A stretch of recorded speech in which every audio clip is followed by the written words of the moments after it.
Alun-alun benar-benar sunyi, semua orang tampak sedih pada binatang spiritual yang muncul di depan Huang Chuan. Jika mereka benar-benar membiarkan Huang Chuan menjadi tuan sekte kedokteran, mungkin mimpi buruk akan menunggu mereka. Namun, binatang spiritual di tangannya memang sangat kuat. Kekuatannya setidaknya satu tingkat di atas Bai Zongtian. Namun demikian, bahkan ketika berhadapan dengan Huang Chuan yang begitu bertekad untuk menang, Bai Zongtian masih memiliki ekspresi aneh di wajahnya. Dia melirik pria tua di depannya dan berkata, "Huang Chuan, aku memberimu satu kesempatan terakhir. Jika kamu mengaku kalah, aku akan mengizinkan muridku untuk membiarkan mayatmu tetap utuh. Kalau tidak, aku khawatir kamu bahkan tidak akan ditinggalkan dengan mayat sama sekali." Tidak ada mayat sama sekali. Setelah mendengar kata-kata itu, Huang Chuan tidak bisa menahan diri untuk tidak tertawa.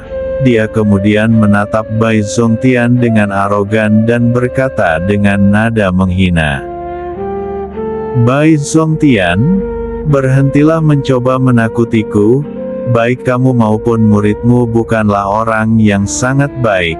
Aku tidak akan jatuh untuk trikmu." Bai Zongtian menghela nafas dan menggelengkan kepalanya. Mereka yang menolak untuk mendengarkan nasihat orang baik sering hidup untuk menyesalinya. Jangan bilang aku tidak pernah mengingatkanmu. Gadis kecil, aku akan menyerahkannya padamu. Tidak ada gunanya menyelamatkan seseorang seperti ini.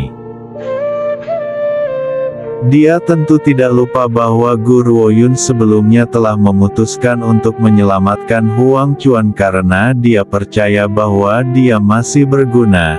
Namun, Bai Zongtian tidak tahu seberapa berguna Huang Chuan. Guru Ouyun tidak menanggapi saat tatapannya yang jernih dan dingin menatap Huang Chuan dengan tenang. Awalnya, dia telah menyelamatkan Huang Chuan untuk beberapa alasan kecil, tetapi ini tidak berarti bahwa dia akan membiarkannya memprovokasi dia lagi dan lagi. Jangan pernah melakukan sesuatu lebih dari 3 kali. Oleh karena itu, meskipun Huang Chuan mungkin masih berguna baginya, dia tidak lagi berencana untuk melepaskannya. "Apa kamu takut?" Huang Chuan mencibir saat melihat ekspresi tanpa emosi di wajah Guru Ouyun. Dia kemudian berbicara dengan ekspresi menghina di wajahnya. "Bukankah kamu penuh kebiadaban di masa lalu? Mengapa kamu takut sekarang? Jika kamu tahu saat itu bahwa ini akan terjadi, apakah kamu akan bertindak seperti itu? Kamu telah melumpuhkan putriku yang berharga dan mempermalukanku dengan cara itu. Jika aku tidak membalas dendam, aku, Huang Chuan, tidak dapat lagi dianggap sebagai manusia." Manusia. Tiba-tiba, tawa tajam menembus alun-alun yang sunyi. "Apakah kamu pikir kamu cocok untuk dianggap manusia?" Gelombang api merah naik ke udara. Lolita kecil berjubah merah berdiri tegak dan siap bertempur di tengah api. Fitur kerubiknya yang menggemaskan mengenakan senyum mencemooh. Matanya yang dipenuhi dengan api menatap dengan sikap mendominasi pada Huang Chuan yang berdiri di tanah. Huang Chuan menjadi hijau karena marah. Ruang di antara alisnya dipenuhi dengan api kemarahan saat dia berkata, "Gadis kecil terkutuk, jangan terlalu sombong. Kali ini aku akan memastikan bahwa bahkan kamu tidak akan menyadari bagaimana kamu telah mati. Huoer, bunuh dia sekarang." Dia tidak akan pernah lupa bagaimana Lolita kecil ini telah mempermalukannya. Itu adalah momen paling memalukan dalam hidupnya. Jika dia tidak membunuhnya hari ini, dia tidak akan pernah bisa melupakan dendam ini selama sisa hidupnya. Membunuhku dengan burung kecil ini. Lolita kecil dengan lembut mengangkat alisnya saat tatapan memerintahnya perlahan menyapu tubuh burung api. Wajah kecilnya yang menggemaskan kemudian tersenyum. Anak kecil ini tidak lebih besar dari makanan yang tersangkut di antara gigiku dan dia masih ingin membunuhku. Mereka yang tidak menyadari identitas Lolita kecil itu benar-benar terkejut ketika mereka mendengar pernyataan sombongnya. Mereka benar-benar tidak bisa mengerti bagaimana seorang gadis kecil seperti dia bisa begitu berani dan berbicara dengan binatang spiritual semi-saint dengan cara ini. Selain itu, dia bahkan menyebut burung api besar ini sebagai anak kecil. Pada saat ini, semua mata tertuju pada Vermilion Bird. Oleh karena itu, tidak ada yang memperhatikan bagaimana burung api mulai gemetar saat melihat tatapan memerintah dari Lolita kecil itu. Ekspresi burung api dipenuhi dengan teror seolah-olah Lolita kecil yang tampak tidak berbahaya itu adalah sejenis monster yang mengerikan. Huang Chuan mengejek dengan dingin dan sama sekali tidak terganggu. Kata-katamu tidak berguna sekarang, Huoer. Kamu sudah kelaparan begitu lama, sekarang kamu bisa berpesta dengan orang ini. Mendengar ini, Lolita kecil mendecakkan lidahnya saat dia menatap burung api yang meringkuk. Meskipun bukan takdirmu untuk menjadi orang suci bela diri, kamu telah berhasil mencapai peringkat semi-saint. Bagaimana kamu bisa merasa puas mendengarkan setiap perintah manusia? Kamu bahkan telah diberi nama klise seperti itu. Burung api gemetar dan hampir jatuh ke tanah. Dia menatap ketakutan pada Lolita kecil di udara tetapi tidak berani mengatakan sepatah kata pun. Takut jika itu akan memprovokasi iblis ini jika mengatakan sesuatu yang salah. Namun, dia juga tidak bersalah. Dia telah diculik oleh anggota lembah angin dan jika dia melanggar perintah mereka, mereka akan menyiksanya. Mereka juga akan membunuh klannya. Dia tidak punya pilihan selain mengikuti perintah lembah angin. Bagaimana dengan ini? Karena kamu adalah binatang spiritual, aku akan memberimu satu kesempatan untuk mengubah kesetiaanmu. Selama kamu bersedia untuk menjanjikan kesetiaanmu kepadaku, aku akan membiarkan binatang spiritual berelemen api memiliki keberadaan tertinggi. Jika janji ini datang dari orang lain, Huoer mungkin tidak akan mempercayainya. Kemudian lagi, siapa binatang ilahi Vermilion Bird? Dia adalah anggota dari 4 binatang ilahi. Selanjutnya, dia adalah leluhur mereka. Penguasa tertinggi yang akan mereka janjikan kesetiaan mereka. Oleh karena itu, ketika mendengar kata-katanya, Huoer menggeram dan berbalik sebelum menyerang Huang Chuan. Huang Chuan tertawa dan berbicara dengan suara penuh penghinaan. Kamu pikir kamu siapa yang mencoba memberi perintah kepada Huoer? Sebelum dia bisa menyelesaikan kalimatnya, dia tiba-tiba berhenti berbicara. Ekspresinya kemudian menjadi pucat dalam sekejap dan matanya melebar ketakutan. Huoer yang telah berdiri tepat di sampingnya menyerbu ke arahnya dengan kecepatan tinggi. Dia kemudian menembakkan seteguk api ke arahnya, jubahnya langsung hangus menjadi abu dan seluruh tubuhnya menghitam seperti disambar petir. Seolah-olah mereka sendiri disambar petir, semua orang dibuat tercengang. Mereka tidak mengerti mengapa burung api membelot pada pemiliknya. Mungkinkah?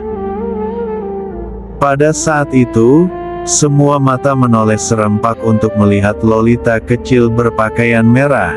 Hati mereka dipenuhi dengan kejutan. Jika tebakan kami benar, burung api telah berubah sisi karena apa yang dia katakan, mereka berpikir serempak. Siapa gadis kecil ini? Bagaimana dia berhasil meyakinkan burung api untuk berbalik melawan Huang Chuan? Penatua Feng tiba-tiba bangkit saat dia menatap Lolita kecil itu. Tatapannya dingin dan sengit. Huoer bukan yang terkuat di klan burung api dan tidak akan pernah bisa menerobos untuk menjadi orang suci bela diri. Itulah mengapa aku memberikannya sebagai hadiah untuk Huang Chuan. Meski begitu, itu seharusnya tidak berjuang karena itu adalah semi-saint. Bagaimana mungkin seorang gadis kecil dapat meyakinkannya untuk mengkhianati tuannya hampir seketika dan bahwa ia bahkan akan mengabaikan jenisnya sendiri. Binatang spiritual berelemen api tidak akan pernah mengkhianati lembah angin. Ini adalah fakta yang sangat diyakini oleh semua orang di lembah angin. Keyakinan mereka berakar pada kenyataan bahwa banyak anggota klan binatang roh elemen api sedang dipenjarakan oleh lembah angin. Binatang spiritual berelemen api selalu bersatu dan menghargai hubungan mereka satu sama lain. Mereka tidak punya pilihan selain berjanji setia pada lembah angin demi kehidupan anggota klan mereka. Ketika Penatua Feng melihat bahwa Huoer akan menghabisi Huang Chuan, dia tidak bisa lagi duduk diam dan tidak melakukan apa-apa. Dia segera melemparkan dirinya ke depan dan melompat ke udara, mendarat di depan burung api. Dengan dentuman keras, tinjunya mendarat dengan keras di tubuh burung api, membuatnya terbang menyingkir. Namun, Penatua Feng tidak mengatakan apapun kepada burung api. Dia hanya menatapnya dengan jahat untuk mengekspresikan ketidakpuasannya terhadap perilakunya. Gadis kecil. Penatua Feng dengan cepat berbalik dan mengarahkan pandangannya pada Guru Oyun. Siapapun bisa membuat kesalahan, jadi maafkan mereka kapanpun memungkinkan. Terlepas dari berapa banyak dosa yang telah dilakukan Penatua Huang, seseorang seharusnya tidak mengancam kehidupan orang lain dengan begitu saja. Mengapa kita tidak melupakan ini karena reputasi lembah angin? Bagaimana dengan itu? Guru Oyun tersenyum dan mengalihkan pandangannya ke ekspresi jelek di wajah Penatua Feng. Dia kemudian mengangkat alisnya dan berkata, sebelumnya ketika Penatua Huang mencoba mengambil alih posisi Tuan Sekte dari Sekte Kedokteran dan mencoba menyakiti orang lain, mengapa kamu tidak menghentikannya? Ekspresi Penatua Feng berubah drastis dan dia diam-diam melemparkan kutukan ke Huang Chuan di dalam hatinya. Hal yang tidak berguna ini tidak dapat melakukan apapun dengan benar. Pada akhirnya aku harus turun tangan. Gadis kecil, Huang Chuan adalah anggota lembah angin, jadi aku harus melindunginya. Penatua Feng tidak membuat alasan untuk dirinya sendiri dan berbicara dengan cara yang praktis dan realistis. Apakah tidak apa-apa jika aku menjelaskannya seperti ini? Dia tidak memberikan pidato besar tentang moralitas dan hanya menyebutkan bahwa Penatua Huang adalah anggota lembah angin, sehingga dia sebagai Penatua lembah angin harus melangkah keluar untuk melindunginya. Jika tidak, jika Huang Chuan dibunuh di hadapan anggota lembah angin akan dipermalukan jika ini kembali ke kota pertama. Guru Woyun tersenyum tipis. Apa yang kamu katakan adalah bahwa jika anggota lembah angin melakukan kejahatan mereka harus menerima perlindungan, sedangkan orang lain pantas mati. Fitur tua Penatua Feng langsung tenggelam. Meskipun Nona Sulung telah memberikan nilai yang besar pada gadis kecil ini, dia belum mencapai potensi penuhnya. Akan terlalu mudah untuk membunuhnya sekarang mengetahui kekuatan besar yang dimiliki lembah angin.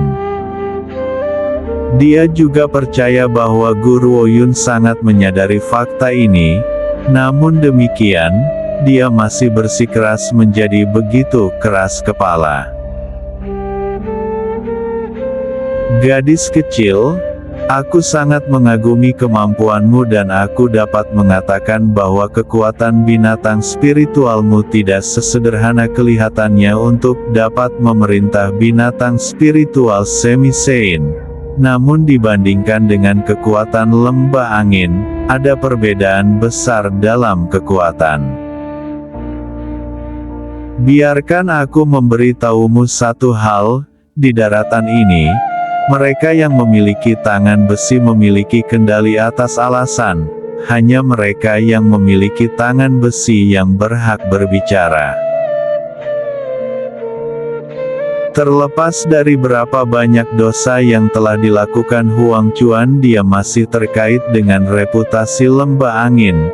Jika dia mati, bukankah lembah angin akan menjadi bahan tertawaan karena ketidakmampuan kami melindunginya?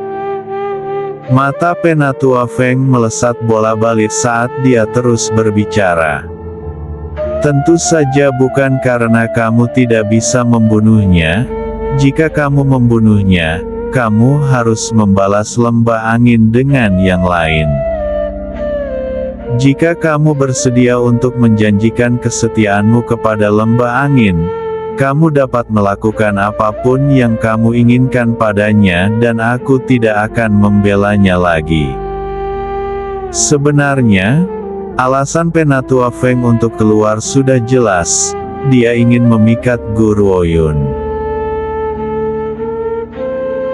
Meskipun Feng Xiaoxiao sudah memberitahunya bahwa Guru Woyun bukanlah seseorang yang bisa dengan mudah dikendalikan, dia ingin mencobanya demi lembah angin. Bagaimanapun, kota angin tidak memiliki situasi yang sangat menguntungkan di kota pertama. Sekarang setelah mereka bertemu dengan seorang jenius seperti ini, dia setidaknya harus mencobanya. Penatua Feng. Huang Chuan, yang mengira hidupnya telah terjamin, mulai menghela nafas tanpa henti. Namun, dia tidak pernah berharap untuk mendengar bagian kedua dari kata-kata Penatua Feng. Itu membuat ekspresinya berubah seketika dan hatinya langsung tenggelam ke titik terendah sepanjang masa. Semua orang tidak bisa membantu tetapi menggelengkan kepala dan menghela nafas. Berdasarkan pengamatan mereka, Guru Woyun pasti akan memilih untuk memasuki lembah angin. Hanya karena daya pikat kota pertama terlalu besar, dia akan menjadi satu-satunya jenius yang memasuki kota pertama sebelum menembus pangkat orang suci bela diri. Maafkan aku. Di bawah tatapan iri orang banyak, Gu Ruoyun menggelengkan kepalanya saat dia dengan tenang menjawab. Aku tidak ingin memasuki organisasi apapun, aku juga tidak ingin melayani siapapun, aku hanya bisa menolak undangan lembah angin. Ekspresi Penatua Feng tenggelam, dia menyipitkan matanya saat cahaya dingin melintas dari dalam pupilnya. Gadis kecil, jika kamu tidak setuju dengan kondisi ini, aku tidak akan pernah membiarkanmu mengambil nyawa Huang Chuan hari ini. Gu Ruoyun tersenyum. Siapapun yang aku tandai untuk kematian pada akhirnya tidak akan pernah hidup lama, dia sudah melewatiku sebelumnya tetapi karena alasanku sendiri, aku membiarkannya pergi untuk saat itu, kali ini aku tidak akan membiarkan dia hidup lebih lama lagi. Alasan mengapa dia menyelamatkan Huang Chuan beberapa hari yang lalu adalah karena dia pasti akan menjadi cara baginya untuk memasuki kota pertama. Lagi pula, dalam sebagian besar keadaan, kota pertama akan mengirim seseorang ke dunia luar dan mengawal mereka ke kota. Tak seorang pun dari dunia luar akan tahu bagaimana menemukan kota pertama. Tentu saja, dia tidak akan mendapatkan informasi yang dia butuhkan dari Tuan Besar Hong Lian karena Tuan Besar Hong Lian tidak akan pernah mengungkapkannya kepadanya demi mencegahnya mengambil risiko. Oleh karena itu, begitu dia mengetahui bahwa Huang Chuan memiliki koneksi dengan kekuatan di kota pertama, dia mulai merencanakan jalannya. Namun, sekarang sepertinya Huang Chuan telah melampaui tujuannya. Dia bisa menemukan cara lain untuk masuk ke kota pertama bahkan tanpanya. Kamu. Ekspresi Penatua Feng berubah drastis. Dia kemudian menatap Gu Ruoyun dengan jahat. Sebelum dia bisa menyelesaikan kalimatnya, Gu Ruoyun memotongnya. Sebenarnya, setelah aku membunuh Huang Chuan, lembah angin seharusnya berterima kasih padaku. Dia mengatakan bahwa lembah angin harus berterima kasih padanya karena membunuh salah satu anggota lembah angin. Ekspresi Penatua Feng berubah menjadi lebih tidak sedap dipandang setelah mendengar pernyataannya.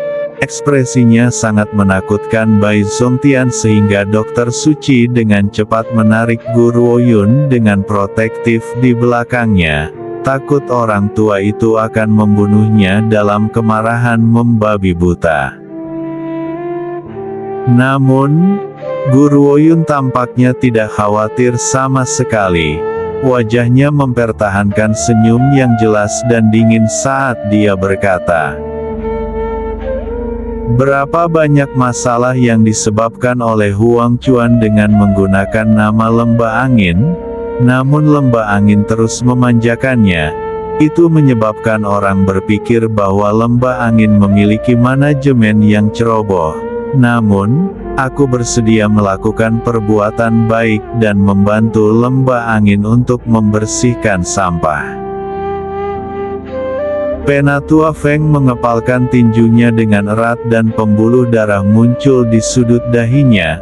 Tepat ketika dia akan berbicara, sebuah suara yang jelas dan merdu menghentikannya. "Penatua Feng, Nona Gu benar, Huang Chuan memang telah melakukan kejahatan dan pantas untuk mati.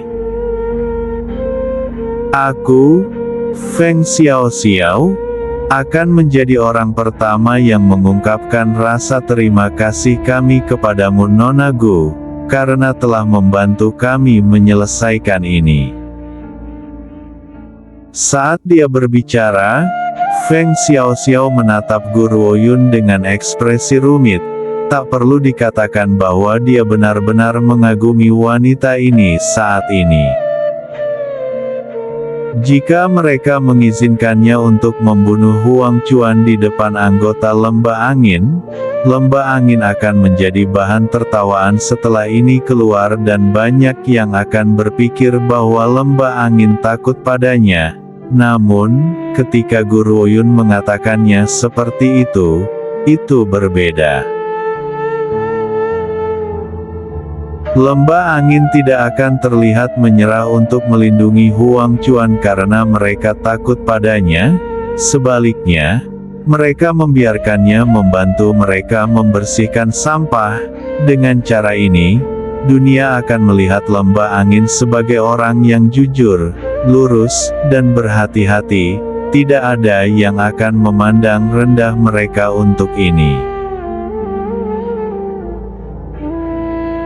Baiklah. Penatua Feng menarik napas dalam-dalam. Karena Nona Sulung telah mengatakannya, aku tidak akan lagi repot dengan dendam antara kamu dan Huang Chuan. Namun burung api ini milik lembah angin, bolehkah aku memintamu untuk mengembalikannya kepada kami? Guru Ouyun mencuri pandang ke wajah kesal Vermilion Bird kecil dan tersenyum pada Feng Xiaoxiao sekali lagi. Oh, binatang spiritual berelemen api ini milik lembah angin. Mengapa itu ada di tangan Huang Chuan? Mungkinkah Huang Chuan telah mencuri burung api? Karena itu masalahnya dan juga berdasarkan fakta bahwa aku membantu lembah angin untuk membersihkan sampah, biarkan burung api ini menjadi hadiahmu untukku. Penatua Feng hampir memuntahkan seteguk darah karena marah. Gadis terkutuk ini ingin membunuh salah satu anggota lembah angin dan dia sekarang ingin lembah angin menghadiahinya untuk itu. Seseorang seharusnya tidak menggertak orang lain dengan cara ini.